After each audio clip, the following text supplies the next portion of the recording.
اور دیکھو ہم تمہیں آزمائیں گے، وَلَنَبْلُوَنَّكُمْ، ہم لازماً آزمائیں گے تمہیں، بِشَيْءٍ مِّنَ الْخَوْفِ، خوف کی کیفیت طاری کر کے، وَالْجُوعِ، بھوک، فقر اور فاقہ، وَنَقْصٍ مِّنَ الْأَمْوَالِ، مالی نقصان، وَالْأَنفُسِ، جانی نقصان، وَالثَّمَرَاتِ، اور ثمرات، پھلوں اور میووں کا نقصان۔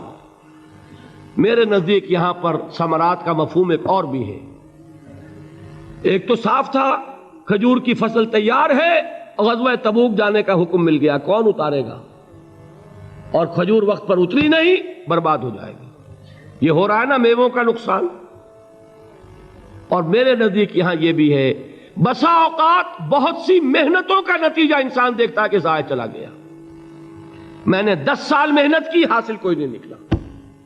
یہ ثمرات کیا ہیں؟ محنتیں، محنتوں کے ثمرات کا ضیاع۔ کوشش آپ نے کی، قسمت کی خوبی دیکھی ہے، ٹوٹی کہاں کمن، 2-4 ہاتھ جب کے لبے بام رہ گیا۔ Be prepared. ایک شاعر کے یہ اشعار ہیں، وہ کمیونسٹ تھا، میں نام بھی نہیں لیتا، لیکن یہ کہ یہ اسی انقلابی، چونکہ ان کا بھی ایک انقلابی نظریہ ہے، انقلابی عمل میں یہ سارے مراحل آتے ہیں۔ کوئی سیٹ بیک آیا فرض کیجئے، کوئی ناکامی ہو گئی، تو اپنے ساتھیوں کو دل بندھانے کے لیے یہ فصل امیدوں کی ہمدم اس بار بھی غارت جائے گی، سب محنت صبحوں شاموں کی اب کے بھی اکارت جائے گی۔ میرے نزدیک کے ثمرات کا جو لفظ یہاں آیا ہے، وَنَقْصٍ مِّنَ الْأَمْوَالِ وَالْأَنفُسِ وَالثَّمَرَاتِ، سب محنت صبحوں شاموں کی اب کے بھی اکارت جائے گی۔ دھرتی کے کونوں کھدروں میں پھر اپنے لہو کی کھاد بھرو، پھر مٹی سینچو اشکوں سے، پھر اگلی رت کی فکر کرو، پھر اگلی رت کی فکر کرو، جب پھر ایک بار اجڑنا ہے، ایک فصل پکی تو بھر پایا، تب تک تو یہی کچھ کرنا ہے۔ ایک مقصد ہے سامنے، انقلاب برپا کرنا ہے۔ ایک کوشش ناکام ہو جائے کوئی پرواہ نہیں، نیکسٹ، پھر تیار رہو ناکامی کے لیے۔ ایسا نہ ہو جو انگریزی میں کہتے ہیں hope for the best but be prepared for the worst. ایسا نہ ہو کہ دوسری مرتبہ ناکام ہو کے بددل ہو جاؤ، تمہاری ہمتیں جواب دے جائیں، نہیں، پہلے سے تیار رہو کہ دوسری مرتبہ بھی ناکامی آئے تو آئے، لیکن جب تک کہ کامیابی حاصل نہیں ہوتی ہمیں یہ کام کیے چلے جانا۔ دیکھیے سیرت میں آیا کہ نہیں یہ واقعہ؟ بدر میں مسلمانوں کو فتح ہوئی تو احد میں زک پہنچی کہ نہیں؟ 70 صحابہ شہید ہوئے کہ نہیں؟ اگر ان کی ہمتیں جواب دے جاتی تو گاڑی کیسے چلتی آگے؟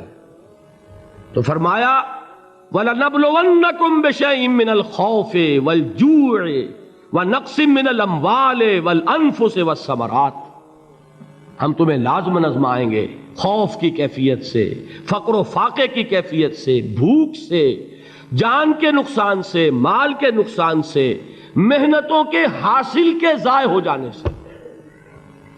وَبَشِّرِ الصَّابِرِينَ، اور اے نبی بشارت دیجئے صبر کرنے والوں کو، الَّذِينَ إِذَا أَصَابَتْهُمْ مُصِيبَةٌ، وہ کہ جب ان پر کوئی تکلیف آئے، کوئی مصیبت آئے، کوئی آزمائش آئے، قَالُوا إِنَّا لِلَّهِ وَإِنَّا إِلَيْهِ رَاجِعُونَ، وہ یہ کہیں کہ ہم اللہ ہی کے ہیں، اللہ ہی کی طرف لوٹ جانا ہے۔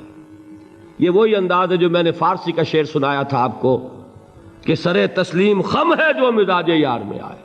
وہ ہمارا مولا ہے، ہمارا آقا ہے، اگر اسے یہی منظور ہے تو ہمیں بھی یہی منظور ہے۔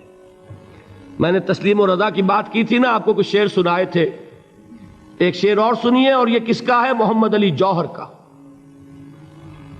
ایک مرتبہ جیل گئے، ان کی ایک بیٹی جوان بیمار ہوئی، فوت ہو گئی، باہر چھوڑا انگریز نے، جاؤ بھائی دفن کر دو بیٹی کو۔ دوسری مرتبہ جیل گئے، دوسری جوان بیٹی اسی مرض میں مبتلا ہوئی، اب یہ جیل میں ہے، خبر پہنچی کہ دوسری بیٹی کے اوپر بھی اسی مرض کا حملہ ہوا ہے۔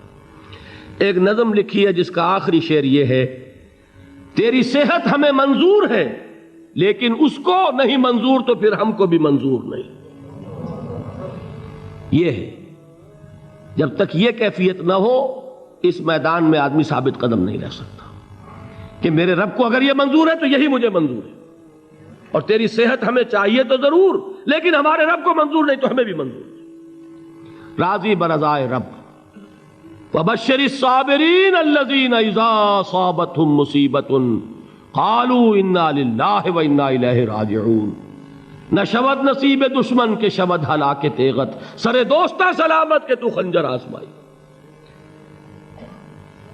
اولئک علیہم صلوات من ربہم ورحمہ، یہی ہیں وہ لوگ جن پر ان کے رب کی طرف سے عنایتیں ہیں اور رحمتیں ہیں۔ وَأُولَٰئِكَ هُمُ الْمُهْتَدُونَ، اور یہی ہے وہ لوگ جو کامیاب ہونے والے ہیں، ہدایت پانے والے، ہدایت یافتہ۔ اسی سورہ بقرہ میں ذرا آگے چل کر، یہ تو ہے 20واں رکوع، 19واں رکوع، 21ویں رکوع کی پہلی آیت ہے لَيْسَ الْبِرَّ أَن تُوَلُّوا وُجُوهَكُمْ قِبَلَ الْمَشْرِقِ وَالْمَغْرِبِ وَلَٰكِنَّ الْبِرَّ مَنْ آمَنَ بِاللَّهِ وَالْيَوْمِ الْآخِرِ وَالْمَلَائِكَةِ وَالْكِتَابِ وَالنَّبِيِّينَ وَآتَى المال على حبه ذوي القربى واليتامى والمساكين وابن السبيل والسائلين وفي الرقاب وأقام الصلاة وآتى الزكاة والموفون بعهدهم إذا عاهدوا والصابرين في البأساء والضراء وحين البأس۔ اب یہ آیت جو ہے سورۃ العصر میں جو مضامین آئے تھے سارے اس میں موجود ہیں۔ وہاں ایمان کا لفظ آیا، یہاں 5 ایمانیات کی تفصیل آ گئی، اعمال کی تفصیل آئی، اور آخری بات وہاں کیا ہے وَتَوَاصَوْا بِالصَّبْرِ، اور یہاں کیا ہے وَالصَّابِرِينَ فِي الْبَأْسَاءِ وَالضَّرَّاءِ وَحِينَ الْبَأْسِ، اور صبر کرنے والے، اصل نیکی ان کی ہے جو صبر کریں، کس میں؟ جنگ کے وقت، ضرائے، بأسائے، بأسا کہتے ہیں فقر اور فاقہ، واحد آئے گا باس تو اس کے معنی جنگ، اور باسا جمع میں آئے گا تو فاقہ، فقر، بھوک، اور ذرائے جسمانی تکلیف، ضرر، جسمانی تکلیفوں میں صبر کرنے والے، فقر اور فاقے میں صبر کرنے والے، اور جنگ کے وقت صبر کرنے والے۔ اولئک الذین صدقوا واولئک هم المتقون، یہ ہیں وہ لوگ جو صبر کرنے والے ہیں، یہ ہیں جو سچے ہیں، جو اپنے دعوے میں نیکی کے اور ایمان کے صادق ہیں، اور یہی وہ لوگ ہیں جو متقی ہیں۔ اگلی سورت ہے سورہ آل عمران، اس میں 2 لفظ آئے ہیں، آخری آیت یا ایھا الذین آمنوا اصبروا وصابروا ورابطوا واتقوا اللہ لعلکم تفلحون۔ دیکھیے یہاں صبر اور صابر جو تعلق جہد اور جہاد کا ہے وہی ہے صبر اور مصابرت۔ صبر ایک طرفہ عمل ہے، آپ جھیل رہے ہیں، برداشت کر رہے ہیں، صبر علی المعصیہ، صبر علی الطاعہ، صبر علی الابتلاء، یہ سب کیا ہے؟ صبر۔ اور مصابرت کیا ہے؟ صبر کا صبر سے مقابلہ۔ یہ سورہ آل عمران، اب وقت نہیں ہے میں آپ کو سناتا اللہ تعالیٰ نے کیسے کیسے مسلمانوں سے کہا، مسلمانوں تمہیں زک پہنچی ہے تو انہیں بھی تو پہنچی تھی، ان کے 70 نہیں مارے گئے تھے بدر میں، ان کے حوصلے جو ہیں وہ تو پست نہیں ہوئے، وہ اگلے سال آ گئے تم پر چڑھائی کر کے، تم کیوں اتنا برا مان رہے ہو؟ تمہارے دل اتنے زخمی کیوں ہو گئے؟ تمہیں تکلیف پہنچتی ہے تو انہیں بھی پہنچتی ہے۔ اپنی غیرت جو ہے ہمیں ذرا اس کا جائزہ لینا چاہیے۔ لوگ باطل نظریات کے لیے کتنی قربانیاں دے رہے ہیں، لوگ باطل چیزوں کے فروغ کے لیے کتنی محنتیں کر رہے ہیں۔ جیسا کہ میں نے ابھی کہا تھا، اسی غیرت کو چیلنج کرنے کے لیے، ذرا آپ کی حمیت دینی کو جوش دلانے کے لیے، قادیانی نوجوان کتنی تعداد میں اپنے آپ کو دین کے لیے وقف کرتا ہے، اور آپ کتنے نوجوان ہیں جو اپنے آپ کو دین کے لیے وقف کر دیں، اور ہوں وہ کھاتے پیتے گھرانوں کے لوگ۔ یہ نہیں ہے کہ اگر کوئی اور کام نہیں کر سکتا تو پھر یہ ہے کہ وہ دین کے کام میں لگ جائے۔ باصلاحیت لوگ، کھاتے پیتے لوگ، ذہنی استعداد رکھنے والے لوگ، اونچے گھرانوں کے لوگ، وہ وقف کریں اپنے آپ کو دین کے لیے۔ اس کے بغیر کیسے باہر آ جائے گی، کیسے رونق آ جائے گی؟ تو دنیا میں باطل نظریات والے جو ہیں، یہ بات کہی گئی ہے، مسلمانوں تم اگر توحید کے لیے لڑ رہے ہو، دیکھتے نہیں ابو جہل کو، اس نے گردن کٹوائی ہے شرک کے لیے، شرک کے لیے گردن کٹوائے، اور تم توحید کے لیے گردن کٹوانے کو تیار نہ ہو. اس نے گردن کٹوائی کہ نہیں کٹوائی؟ اور کس طرح کٹوائی ہے؟ کیونکہ بڑا متکبر قسم کا، فرعون قسم کا شخص تھا. جب گردن کاٹنے لگے تو کہتا ہے ذرا نیچے سے کاٹنا، تاکہ جب تم نیزے کے اوپر چڑھاؤ میرے سر کو تو اونچا نظر آئے، معلوم ہو سردار کا سر ہے. وہ بدبخت مرتے ہوئے بھی جو اس کی یہ کیفیت تھی نا، اس کو ذہن میں رکھیے. تو یہ اس لوگوں نے قربانیاں دی، جانیں دی. تو فرمایا اگر تم ان سے زیادہ قربانی نہیں دو گے، یہ نوٹ کر لیجئے اس کو، مجرد اگر حق کو غالب کرنا اللہ کے ذمے ہو تو آنے واحد میں غالب کر دے گا، تمہیں تکلیف ہی دینے کی ضرورت نہیں. سمجھ رہے؟ کیا اللہ کے مقابلے میں کوئی باطل کی طاقت ٹھہر سکتی ہے؟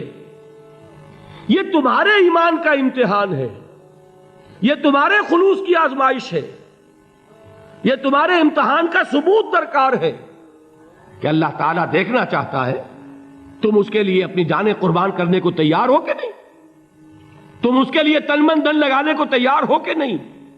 اور یہ جان لو کہ اگر کفار اور مشرکین اور ملحدین اور باطل نظریات والے وہ جو کچھ قربانیاں اپنے باطل نظریات کے لیے دے رہے ہیں، ان سے زیادہ اگر تم نہیں دو گے تو حق غالب نہیں ہوگا. انہوں نے جو صبر کیا ہے اپنے باطل نظریات پر، اگر تم اس سے زیادہ صبر کا ثبوت نہیں دو گے اپنے اس حق پر تو حق غالب نہیں ہوگا. اس لیے فرمایا یا ایھا الذین آمنوا اصبروا وصابروا. نہ صرف یہ کہ صبر کرو بلکہ صبر میں اپنے دشمنوں سے آگے نکلو، ان کے صبر سے بڑھ کر صبر کرو. ورابطوا، مرابطہ کہتے ہیں چوکس رہنا، ہوشیار، پہرا دو. ایسا نہ ہو کہ دشمن جو ہے غفلت میں تمہارے اوپر کوئی حملہ جو ہے کر بیٹھے. واتقوا اللہ، اور اللہ کا تقوی اختیار کرو، لعلکم تفلحون، تاکہ تم فلاح پاؤ.